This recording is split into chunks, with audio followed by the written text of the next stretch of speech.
I got to share something really cool with you guys. It's a story of this marathon, Chicago Marathon, when my race was not going well and how I fixed it. I think it can help you too.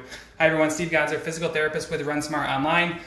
We're getting ready to really help a lot of runners in 2021, train smarter, run faster, and that's what I want to talk to you guys about today, about sometimes the things that you find in your running are things that you wouldn't otherwise expect to have a big effect when you're out there. And I want to talk to you about something that's changed the course of trajectory in one of my runs, and I think it can help you guys too. Real quick, if you're interested in improving your running in 2021, I talked about this in the past. The number one goal for all of you is to run injury-free. Yes, there's PRs. Yes, there's conquering new distances, but that is meaningless if you're not running all year and doing so successfully and injury-free. So make 2021 your number one goal is to run injury-free, and then you can go for those PRs and other things. But I want to share with you a couple things. This is part of the RunSmart app, and I want to share my story with Chicago Marathon and how my bad run form saved my race. Real quick, if you're interested in joining RunSmart, we did discount it for the year of 2021 to $99 for the entire year. That includes training plans, strength workouts, everything you could possibly need. Works out to about $8.25 a month, far less than a gym or a coach. So I want to share one thing. So this is, hi Julie, hi Jeff. This is a post from Jason, who I just want to show you the power of some of the things that we're doing. Jason PR'd by 13 minutes in his half this year with us, and this is, you guys, with all these races canceled, and I shared this earlier too. Jeff Picken, who used our strength training, he PR'd by 13 and a half minutes in the marathon, and you can see down here he did go sub 3, which was his goal, and he did this without an actual race schedule, which is crazy to me, because he did it, assisted by his wife and his friend running with him. But what I want to do is I want to share with you how I use bad run form to really change a complete race. So let me just lay the story for you. It's Chicago Marathon. I'm going out, I'm running, and I get through mile 16, and I'm running along, I'm like, oh, this feels really good, this feels really good. And my whole goal for this race, right, I know, like when I was younger, granted, money, you probably think I'm young right now, but when I was in my 20s and I was running marathons, I'm like, if I'm not running for time, it doesn't matter. I want to PR everything, I want to do this, I want to do that. I went into Chicago Marathon a little bit different. I went into this race thinking, I want to break 3,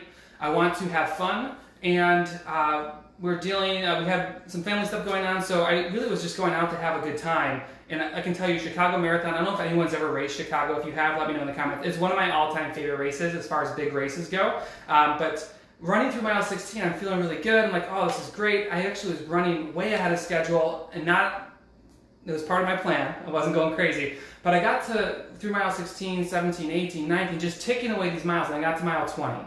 And up until this point, I was running a certain way. And I think this has all happened to us at some point where the wheels start to come off. I went from this really high point where I'm like, this feels amazing. I can't believe this feels so good this late into the race. And I'm gonna just cruise on through this baby, and everything's gonna go great. So I get to mile 21. I remember vividly coming through mile 21, and my left calf, my right calf actually, right calf, starts to tighten up a little bit. I'm like, oh, don't do this. So I started taking more water through the aid stations. I took some gel. I was trying to make sure I was getting a little bit more fluid in, and it's just cramping a little bit. And I just keep running through. I remember mile 22, I'm like, oh God, here it comes. And I'm just like, hold on, it'll go away. Because you go in the races and you have these waves of things where 1 minute it feels like crap, and the next minute you're like, I feel better, I feel good again. And you kind of ebb and flow between those two. Well, in this race, it just started to get worse. And I got to pass mile 22, and it started to where you you do like one of those things and you're running and you almost kind of pull up a little bit. So here's where one of the hidden gems of RunSmart is if you go in, you can take our RunSmart mechanics class. You can learn all about different types of run form. But I'm running along, my calf starts to seize, and I know the way I'm currently running, which is a mid-foot strike with a good knee drive, and it probably looks a little bit different than the start of my race, but I know that way actually loads my calf more. And I talk about this in our RunSmart mechanics plan. I talk about this in all of our different plans, but my calf starts to seize up. So what did I do? I actually took myself and I changed completely to a straight-kneed heel strike type of run form, because I knew that poor run form would completely take the load off my calf. So while I was running through, and the paces at the time are really irrelevant, but I started to add 30 seconds a mile.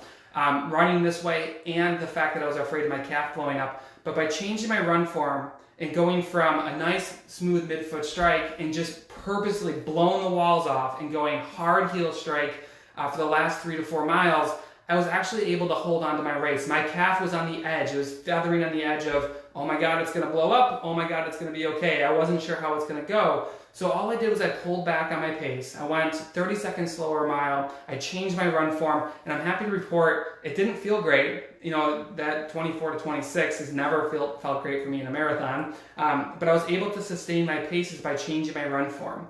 So I often talk about training smarter. I was able to save my calf by changing the way I ran, changing the load distribution and how my run form was affecting my running, and offload my calf. But when I talk about training smarter, I'm often talking about pacing, mileage. I'm talking about, you know, doing your strength workouts. Sometimes it's just, you know, being a little bit of a nerd, and maybe you guys are run nerds like me, and it's just understanding like, okay, this is going wrong. How do I pivot here? How do I make some changes? And I think that's one of the beautiful things about RunSmart. And we saw these guys earlier knocking off 13-minute PRs. Sometimes it's just a little bit of motivation. Sometimes it's just knowing if I change this, I can be a little bit smarter. If I just add this workout, I can get this much more benefit. But that's really what I think the beauty of RunSmart is being able to do these, to be a better student of running and to understand how you can change things and how you can improve overall. I know we all have a lot of people watching this are probably members and they have their own RunSmart story, which I definitely would love to hear about in the comments. But I challenge you guys in 2021. I talked about this earlier today. I talked about it yesterday. Is to be a smarter runner in 2021. And your number one goal, if you're just joining me, I talked about it at the top of this video, your number one goal in 2021 is not to PR, it's not to conquer a new distance, it is to be able to run soup to nuts that whole year with minimal interruption. Sure, there's gonna be some ebb and flows. Sure, there's gonna be times where you have to bring down your mileage and bring it back up because something's going on. But make 2021 your goal to run completely injury-free, and you can do that by being a smarter runner, whether it's changing your run form, to decrease the load on your knees, or it's adding strength workouts to make something a little bit more, to even out some imbalance you have, or it's just taking a training plan that actually works for you. That's what your challenge is in 2021. The PRs come, the new distances come when you're not running between injuries. Like, oh shit, I'm hurt, I gotta take a little bit of time off. And then, oh my God, my race is coming up. I got to really sprint to the top of that to get ready for that race. And then you really ramp up too quickly. You're hurt again and you shut it down. We want to get rid of this jagged line of running, and we want to be injury free for the whole year. If you want help, you want the strength workouts, training plans that we're using for Jeff, and all the other runners I talk about, the run plans that I use. I build my plans off of the RunSmart app. Check out the link in this post, $8.25 a month. It's $99 a year. It's a good deal, and I encourage you guys, get in there, do the strength workouts, do the work, be a smarter runner, and the results will come in 2021. Thank you all, and I will talk to you soon. Go Bills, and I'm going to go watch the football game now. Bye.